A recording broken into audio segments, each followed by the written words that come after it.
if you are thinking of starting a nonprofit or something like this, well, think really hard before you do it. But then once you've decided and you have the passion for it, my biggest advice is don't wait. Don't wait for all the parts to be in place because you will never start it. Be persistent and start with even a small step. That was Barbara Anderson, co-founder of Art on the Ave. And this is Making It Here, a podcast by Epicenter NYC, where we spotlight the real stories behind entrepreneurs, artists, creators, and business leaders forging their own path. Every week, we dive into the hustle, the setbacks, the small wins that make the big picture possible. And every guest will have something to teach us, because making it here isn't easy. I'm your host, Amber Castillo. At the height of COVID-19 in 2020, as storefronts across the city went vacant, some New Yorkers saw an opportunity. Art on the Ave NYC began filling empty windows with curated exhibitions, each paired with a QR code that let viewers hear directly from the artist.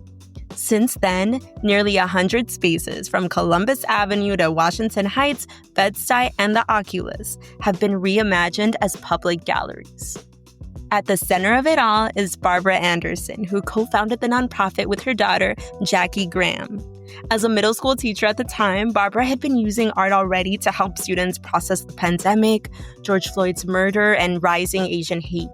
That classroom work became the spark for a citywide initiative, one that continues to give artists visibility, connect neighborhoods, and transform how New Yorkers experience their streets. Today, I sit down with Barbara to learn more about how Art on the Ave got started, how it's grown, and what it takes to turn empty space into something that brings a community together. Let's jump in.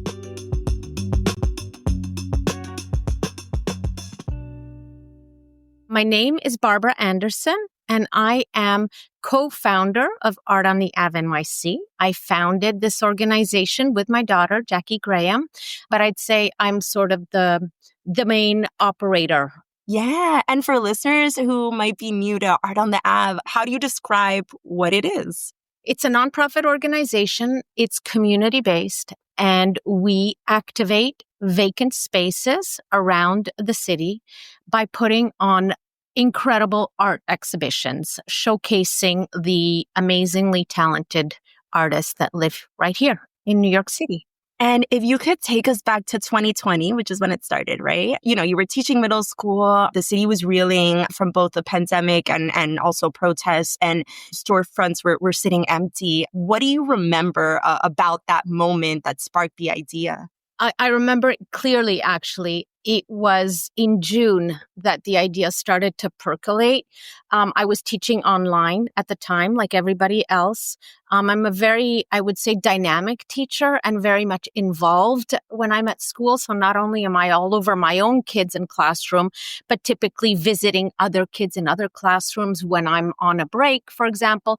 So certainly teaching online, I did as much as could possibly be done. But what I remember is a lot of upheaval, obviously, a lot of difficult conversations that we needed to have with our students. And, you know, things were happening around them. And middle schoolers are incredibly astute and very involved. And they still have a little bit of that innocence, but they're also ready to have their own opinions. And so we had some interesting debate, whether it was about George Floyd, the Black Lives Matters protests, Asian hate, you know, all of the things that were being said, you know, revolving around COVID, wearing masks, not wearing masks. These were all things that we were talking about in class. And I was using a lot of photographs. I was using photographs from publications. I was using art. I was using historical images. So not just photos, but paintings. And I always have done that in my classes because I find that art is a beautiful way and a nice way to introduce difficult topics that you can discuss. So all of that was happening. And at the same time, more and more stores were closing and the city it was a sad place to be. Every neighborhood, really. And I just remember running because I was running at the time a lot, running down Columbus Avenue and saying, you know, there's just got to be something better to do with these spaces. My daughter had posted something. She was working in an art organization and she had posted a picture of a piece of art in a cafe. And I said, oh, what's that? And she said, well, this poor guy's exhibition was supposed to start. We had to close the show. So we asked the cafe if they would display a piece. And I said, wow, that's a great idea. I should do that. That's what I'm going to do. I'm going to do that on Columbus Avenue. And, from another country, she was being supportive and she said, Mom, that's a great idea. Yes. I think she was pretty sure that was going to be the end of the conversation, but it wasn't. And it just kept going. And I kept thinking about it and I started working on it. And if you could speak a little bit more about kind of how your background as an English and a history teacher kind of informed that. One of the things as an English teacher and a history teacher, one of the things that I always focus on with my students is looking at different perspectives. And okay, this is what you believe and this is what your gut is telling you. And maybe this is what you are hearing, but try to put yourself, in someone else's shoes. Let's look at it from a different angle. I always used to, with middle school, I try to keep it simple enough and say, okay, the most important paragraph to Mrs. Anderson is this one. Yes, it's true that, but. So yes, it's true that, whatever the conversation is, whatever the issue is, but also have we considered this? And then you can refute it or not refute it, but you need to always acknowledge that there are other perspectives. So for me, putting on the first exhibition, it was called The Art of Healing. And it was very much, not only did I want to show art that was, we're street facing and it's not a gallery that you're choosing to go into. So we have to be very careful. We are in borrowed space and property owners are donating those spaces. So we are careful to not be overly controversial, to not display overly violent images, but it doesn't mean that you cannot have different perspectives or that you can't display the work of people who are voicing underrepresented voices is what this was about.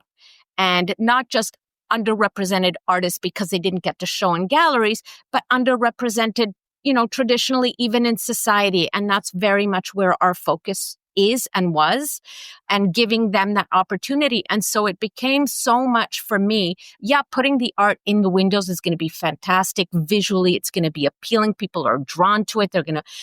But wouldn't it be incredible if we also gave people an opportunity to hear the artist's voice? And that's where we came up with the idea to record a little audio story. And it was really a minute. This is where being a teacher is different, I think, from being a regular curator. And a lot of people told us and tell us that, yeah, they stopped and they scanned the QR code because the piece appealed to them.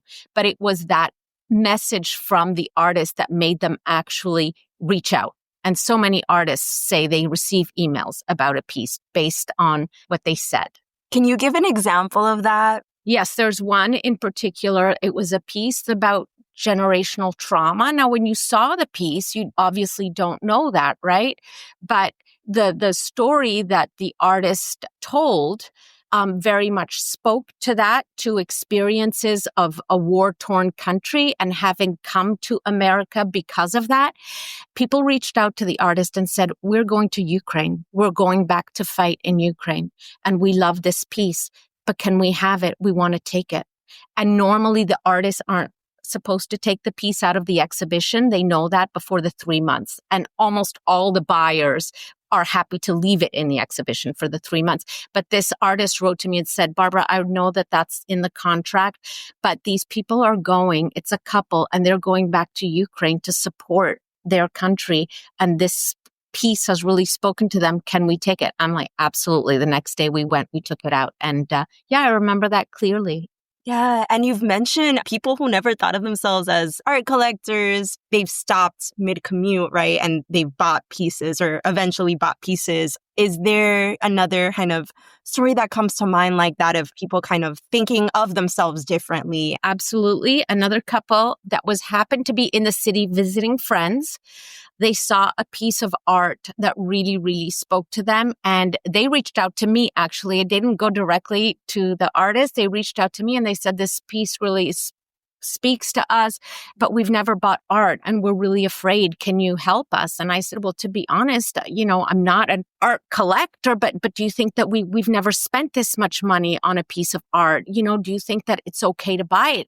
I was honest and I was like, I don't want you to not eat dinner, but if it speaks to you that much, it's for a reason. So those are beautiful moments. And to me, it's the best when someone who doesn't ever think that they're going to be a collector becomes a collector. They don't even know the term. It's a wonderful moment for both the artist and for the person who purchased.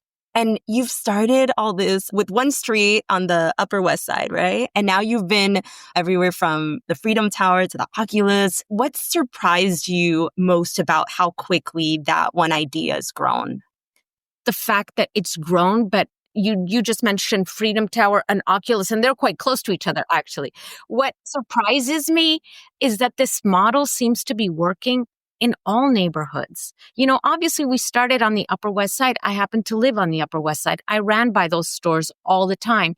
It's called Art on the Ave NYC because the Ave was Columbus Avenue. But for me, it was really important at one point, about 2 years ago, I said to myself, well, this is wonderful.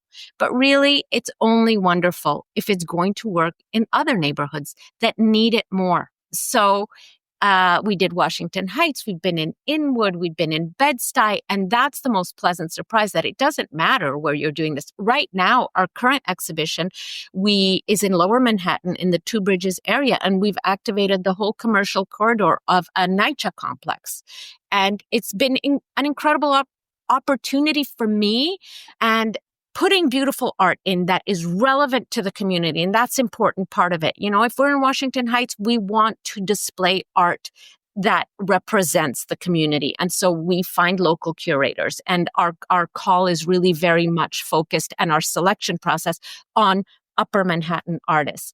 And that makes a big difference. People are seeing something and they respect it. They respect the art. And everybody has said, store owners who at first are so worried will say to us, they have seen lower incidence of tagging on their windows. They have more inquiries for the spaces, and they just generally love the look of it. And that's amazing. And it must have had its challenges. Could you speak about some of those biggest hurdles at the beginning? The challenge, like with every nonprofit, I think, is funding. That's never easy. But again, we've been lucky, and we have found partners that believe in this kind of work that is really, they understand that we are small, but they are and scrappy, but they also see that it's transformative and it's quick. And so we've been lucky to fund exhibitions. Operational funding is different, but I'm not going to get into that.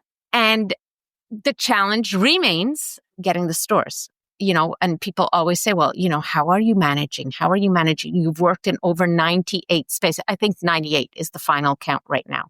98 spaces that we have activated.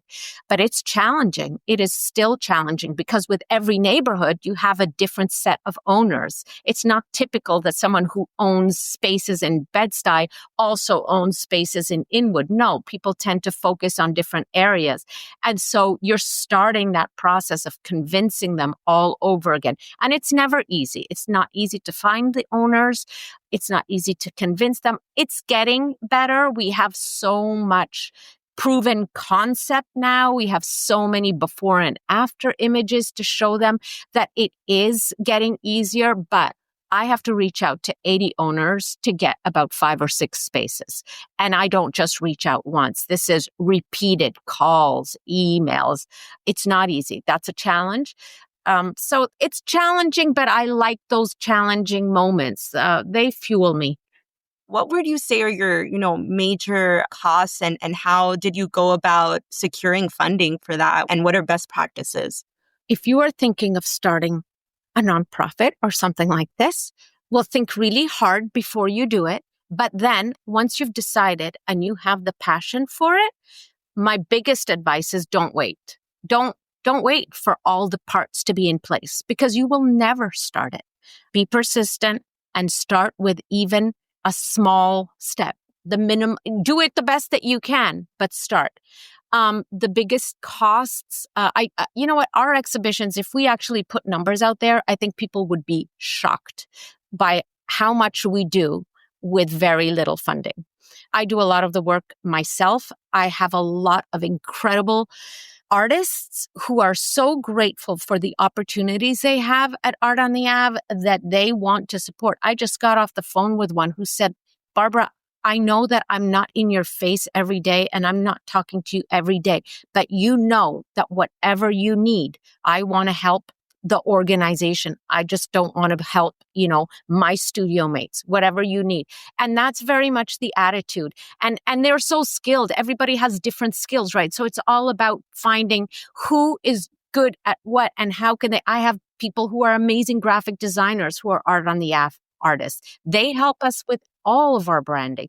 I have artists who, have amazing handwriting. When I need something, I will go to those artists. I have artists that are incredible teachers. When I do connect and create activations that are part of our exhibitions, I know exactly who to call for those. So everyone brings their talents. I love that part of it. I do feel like we have a community. Sometimes people call it the org, and I get a little nervous because I never intended to start an organization. But the fact that they're willing to work together because they believe in it it's amazing to see. How big a role has social media been in getting the word out? I think social media, I love it. So I'm an Instagram fiend, and believe it or not, we have over 10,000 followers, but I feel like I have earned every single one of them. And the artists know that I am very, they have to tag Art on the App because Barbara loves to see those numbers, and they are our biggest content creators. I don't even have the password to my own Instagram. My daughter does it from Vancouver, but we really rely on our artists, and our artists are our greatest supporters, and they give us the most amazing content. So it's been amazing to share what they're doing. Sometimes I don't have time to get to all the studios or to all the spaces in a week, but I get to see what they're doing because they're posting it. And I love that. So yes, I love social media. And I think social media is hugely valuable. And a lot of our artists are selling most of their work through social media. How do artists find you, or how do you find artists? Does it happen through social media? A lot of it absolutely through social media, through artists sharing our calls to art, our events, our activations through their channels. So that's a huge way. Artists meeting other artists in studios. That's another way. In the beginning, we reached out. We did a lot of outreach to arts councils. This is what we're doing. If you have artists that would fit for this exhibition, please give us their names. We'll reach out to them. And we did a lot of that. To be honest with you, we don't have to do that so much anymore because people know. Not everybody knows. We'll always have someone who'll say, oh my gosh, but I didn't know this exhibition was happening. And I said, well, now you know, follow us on Instagram. You will see that we have at least 2 or 3 artist calls per year, and apply it for the next one and keep in touch. I tell them, write to me. I write back. And I still do, so, sometimes I'll say, well, show me your work. That way, when the next call comes out, it'll be in my mind.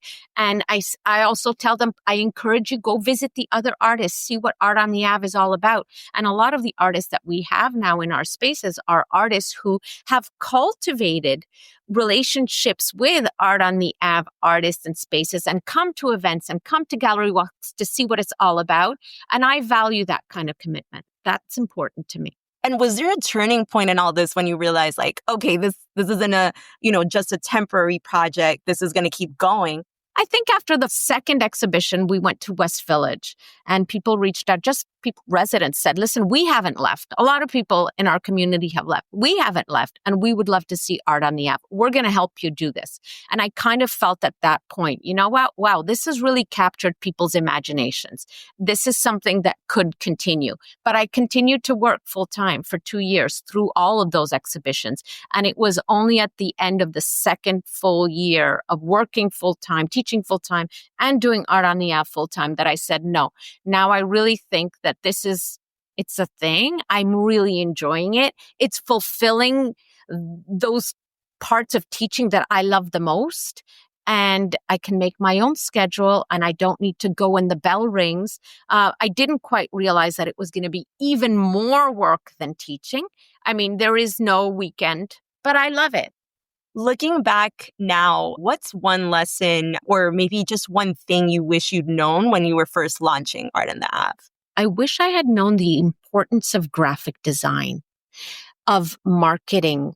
I wish I had learned how to use Photoshop. I wish I knew how to use all those programs. And I am in awe of anybody who can do those kinds of things. And I think it is an incredible skill to have. And I wish I had known about it, and I maybe would have tried to learn it. But you know what? Everybody has their things that they're good at, right?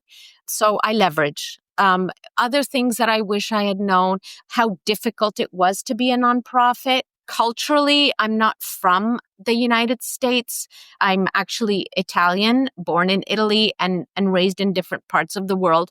But I didn't understand the world of philanthropy. It's quite an American phenomenon. I think it's changing maybe in other parts of the world, but it is a very American thing. And I didn't understand when people started to say to me, oh, you can get this such and such to donate. And I'm like, donate what? My instinct is to pay, Oh no, you can, tell them to come and donate the food. Well, why would they donate the food? I want to pay for the food, but I now understand. I wish I had understood better the importance of those kinds of sponsorships that I didn't seek out initially and that I am understanding now. Yeah, I mean, that's something that I'm learning a lot. And at the same time, right, we didn't delve too much into your background, but how do you think that's informed this? Yeah, it's helped a lot. It really, I realize that. I feel very comfortable going neighborhood to neighborhood and meeting different people from different places that speak different languages. I am lucky that I sort of pretend to speak Spanish, but I get by, and I'm very comfortable in a Latino cultural environment, for example. I also grew up in Africa. I grew up in Kenya. So I'm very used to, we lived in Peru. We've lived in different places and traveled to lots of places. I'm comfortable in those situations. I can maneuver them quite well. How can the community best support you? Follow us on Instagram. That's number one, because we all know that I love Instagram. But no, coming to see the art exhibitions is always great. I mean, people are so proud. Artists are proud. Buy the art. It's priced right. I just encourage people to think about becoming a first-time collector. We are a nonprofit. If you could donate, that would be wonderful. But I guess spreading the word about what we're doing. If you see a neighborhood that needs some help, reach out. Let's see what we can do about it.